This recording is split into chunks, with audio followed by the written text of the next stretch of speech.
家我整緊一部 M 咧，係整到啊，但係可惜係嗰個有交流聲啊，就麻煩咧，我都係用 relay 兩隻 relay 做嘅。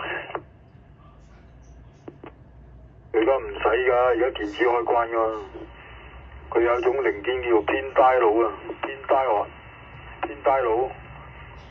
dial 咧，俾電佢就會等於 relay 咁通㗎，你唔俾電佢就唔通㗎。而家好多我哋發射機你電用晒啲偏 dial 㗎嘛。唔屬於係一種叫開關管咧。係啊，有啲咁嘅嘢㗎，已經你仲咁落後用 relay 㗎嘛。咁你如果轉 band 你要嘅，如果轉 band 嗰啲佢有幾個 band 嗰啲都要暫時都用緊 relay。而家啲天條自動天條都係用 relay 㗎嘛。總之佢以前好多位用 relay 佢已經減省咗㗎啦，唔使㗎啦，用嗰啲叫偏 dial 啊，尤其是 VU 機嗰啲天線接收嘅時候搭落接收發射嘅時候搭落發射部分，佢已經用嗰個叫偏 dial 啊，你上網查下有啊。火係點樣㗎？火係咪好似二極管咁樣？咁啊，另外又加咗一個開關喺前面㗎。你中文都得㗎，你話高頻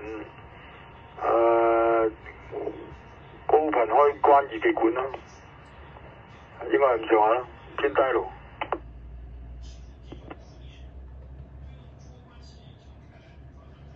即係專係高頻用嘅，專係高頻用嘅，唔係低頻用。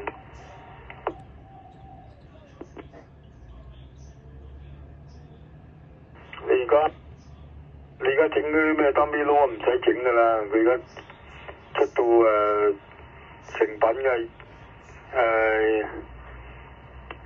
即係一塊，佢有一塊好細塊嘅50盎嘅好純碳嘅嘢，好純碳嘅電阻，就兩邊有個螺絲窿收落個 heat sink 嗰度，嗰個就底一極，即係50盎嘅一極。另外50盎一極咧就一支嘢咁伸出嚟，佢哋勒落嗰個高頻組嘅芯，嗰粒咁嘅嘢幾蚊啊咋，已經係有200火啊！咁犀利喎！